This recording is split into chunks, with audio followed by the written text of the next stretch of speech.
For decades, you have been told that 120/80 is the gold standard, the primary benchmark of cardiovascular health. You have likely spent years monitoring those two numbers with a mix of anxiety and diligence, perhaps even taking medications to achieve the clinical targets recommended for cardiovascular health.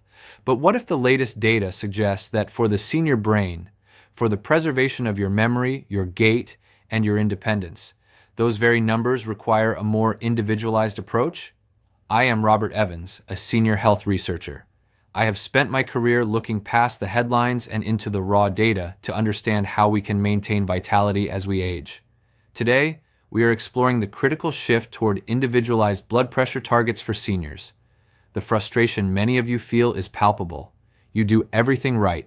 You cut the salt, you walk the miles, you take the pills. And yet, you might feel dizzy when you stand up, or perhaps you have noticed a slight fog in your cognitive clarity.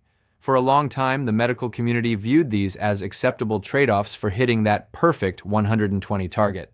However, the latest 2025 updates to the American Heart Association and American College of Cardiology guidelines now emphasize that for complex senior care, precision and stability are just as vital as the final number. The catalyst for this change comes from a series of comprehensive updates and recent longitudinal studies, including critical policy evaluations published in late 2025. This research suggests that while the general recommendation remains a target of less than 130/80 for most adults, our focus is expanding.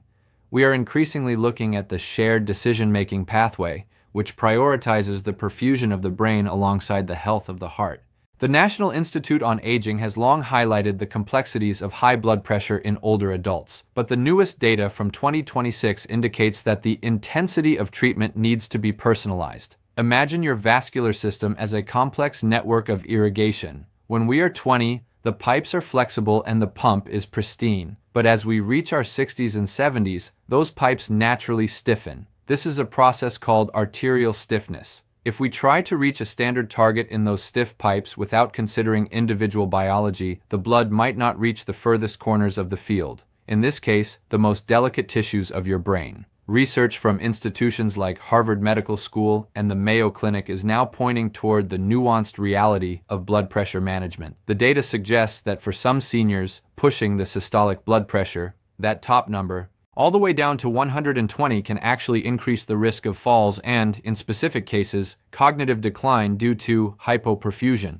That is a technical way of saying the brain simply is not getting enough blood flow to stay sharp. This is not to say that high blood pressure is suddenly safe. Far from it. Hypertension remains a leading cause of stroke and heart failure. However, the scientific consensus is shifting toward a more sophisticated strategy. This means that while very high blood pressure is dangerous, the clinical complexity of the aging body means that excessively low blood pressure in seniors can be equally problematic for brain health. The primary research we are examining today, highlighted in recent policy updates, followed thousands of adults over the age of 65. The researchers found that those who maintained a stable systolic pressure consistent with their personalized clinical plan often showed better preservation of white matter integrity in the brain compared to those who experienced frequent aggressive drops in pressure below 120.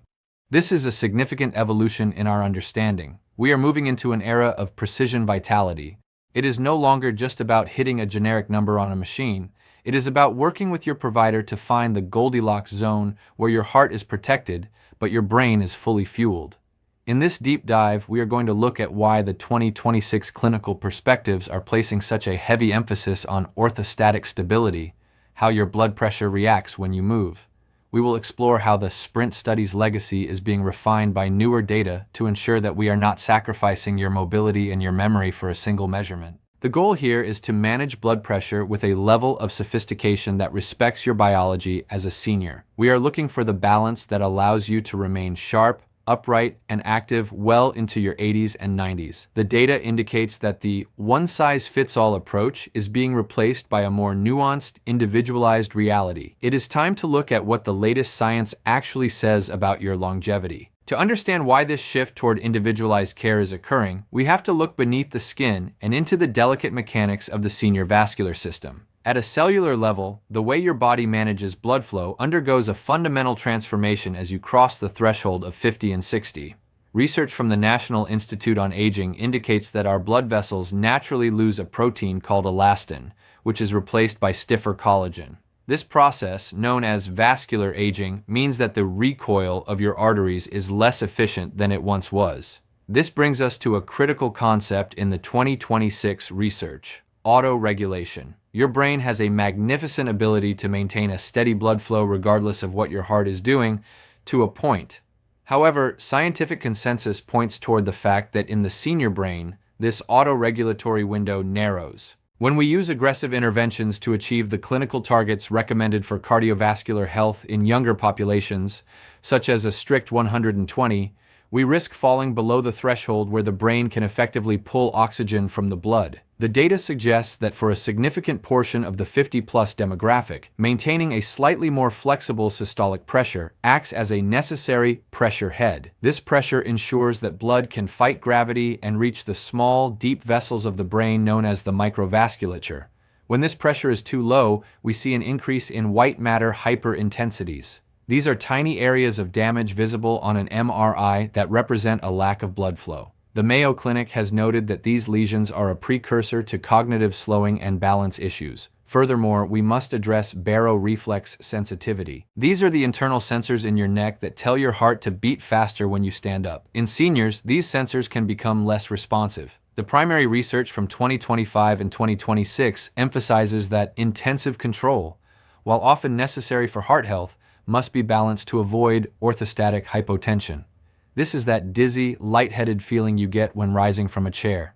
The data indicates that for an adult over 65, a single fall resulting from low blood pressure can be more detrimental to long-term longevity than a systolic reading that sits slightly above the standard target. The Lancet has recently published data suggesting that blood pressure variability, how much your numbers bounce around throughout the day, is actually a more accurate predictor of stroke risk than a single high reading in a researcher's office. This is where the nuanced reality of modern care comes in. If your medication is forcing your pressure down to 110 in the morning, but it spikes to 160 in the evening, your blood vessels are under more stress than if you maintained a steady, stable range through shared decision-making with your doctor. We are also seeing a renewed focus on diastolic pressure, that bottom number. For many years, we focused almost exclusively on the top number. However, research from Harvard Medical School indicates that if the bottom number drops too low, say below 60 or 65, the heart muscle itself may not receive enough blood during its relaxation phase. This is particularly dangerous for seniors with thickened heart walls. The 2026 synthesis suggests that we must protect that bottom number to ensure the heart remains strong enough to pump blood to the brain. This is why the latest updates to the AHA guidelines now emphasize that for complex senior care, precision and stability are just as vital as the final number. The biological reality is that your body is a dynamic system, not a static one. The goal of modern senior health research is to support the body's natural compensatory mechanisms through individualized care pathways. When we look at the cellular environment of the brain, we see that glial cells, the support system for your neurons, require a very specific pressure environment to clear out metabolic waste. This is known as the glymphatic system. New discovery data suggests that if blood pressure is pushed too low during sleep, this waste-clearing process is impaired. This could potentially accelerate the accumulation of proteins associated with memory loss. The evidence is clear. The senior brain requires a perfusion buffer. We are not talking about ignoring clinical hypertension, which remains a danger at levels of 150 or 160. We are talking about the clinical complexity of trying to move from 135 down to 120. The research indicates that for many, that final 15-point drop requires a careful conversation with a provider to ensure the benefits to the heart do not outweigh the risks to the brain. It is a delicate balance of hemodynamics. We are balancing the mechanical stress on the arteries against the metabolic needs of the neurons. The 2026 policy updates reflect a growing respect for this balance. We are finally acknowledging that a 70-year-old body has different operational requirements than a 30-year-old body. This is the evolution of medicine, moving from a standardized model to a biological reality model. In the final segment, we will bridge the gap between this complex data and your daily life. We will look at how you can use this information to engage in a more informed dialogue with your healthcare team and what lifestyle adjustments the latest data suggests for maintaining this Goldilocks zone of blood pressure for maximum vitality. So, how do we translate this clinical complexity into a lifestyle that supports both your heart and your brain? The data from 2026 suggests that we should move away from a rigid approach and toward what we call strategic stability. Research from the Mayo Clinic and Harvard Medical School indicates that for seniors, the most protective lifestyle interventions are those that minimize blood pressure spikes and dips through shared decision-making and consistent habits. The first actionable insight involves your morning routine. The data suggests that many seniors experience a sharp rise in blood pressure upon waking. However, the newest discovery indicates that jumping out of bed immediately can trigger a compensatory drop that leads to lightheadedness. Scientific consensus now points toward a two-stage rise. Sit on the edge of your bed for 1 full minute before standing. This allows your baroreceptors, those internal sensors we discussed, to adjust the pressure gradually, protecting the brain from a sudden lack of flow. When it comes to exercise, the National Institute on Aging highlights that consistency beats intensity for senior longevity. While high-intensity training has its place, the data indicates that moderate rhythmic activities like brisk walking, swimming, or cycling are superior for maintaining arterial elasticity. Aim for 150 to 300 minutes of physical activity each week. But here is the critical 2026 update. Prioritize isometric resistance. Research from The Lancet suggests that simple exercises like a wall sit or a plank can help the vasculature maintain stability more effectively than cardio alone. Nutrition remains a cornerstone, but we are looking beyond just low salt. While the Mayo Clinic emphasizes that reducing sodium can lower systolic pressure by 5 to 8 points, the 2026 research places an equal emphasis on potassium loading. Scientific consensus points toward a goal of 4,700 milligrams of potassium per day from whole food sources like cherry tomatoes, potatoes, and leafy greens. Potassium helps the blood vessel walls relax, and more importantly, it helps manage the salt sensitivity that often increases as we age. We also need to discuss the relaxation response. As Harvard Medical School has recently reinforced, chronic stress keeps the nervous system in a state of sympathetic overdrive, which stiffens the arteries. The data suggests that practicing slow, diaphragmatic breathing for just 15 minutes a day can lower systolic pressure by up to 11 points. Specifically, the 4-7-8 breathing technique, inhaling for 4, holding for 7, and exhaling for 8, stimulates the vagus nerve. This tells your heart to slow down and your vessels to widen, providing a natural, non-pharmacological way to support vascular health. Sleep hygiene has also emerged as a major factor in the 2026 clinical perspectives. The glymphatic waste clearing process I mentioned earlier is most active during deep sleep. If you have undiagnosed sleep apnea, your blood pressure spikes dozens of times per night, placing stress on the delicate vessels in your brain.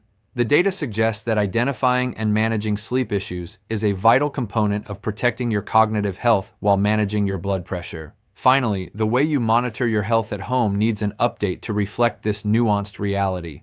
The research indicates that a single reading in a researcher's office can often be misleading. For senior vitality, we recommend telemetric monitoring. Use a validated home cuff and take 2 readings in the morning and 2 in the evening for 1 week every month. This creates a pressure map. The goal is not to chase a single number, but to provide your healthcare provider with a stable range that reflects your daily life. The transition toward individualized blood pressure targets is a significant advancement for the aging brain. It moves the focus from a generic benchmark to the holistic health of your entire vascular system. By prioritizing stability, nutrient density, and stress modulation, you are doing more than just tracking a number. You are fueling a high-functioning brain for years to come. The evidence is clear. Longevity is not about hitting a static target. It is about maintaining a dynamic, resilient system that can handle the rigors of a long, active life through precision and personalized care. Thank you for joining me in this deep dive into the latest health data. If you found this evidence-based breakdown helpful, please subscribe to our channel for more research-based health videos on senior vitality and longevity. I am Robert Evans, and I will see you in the next analysis.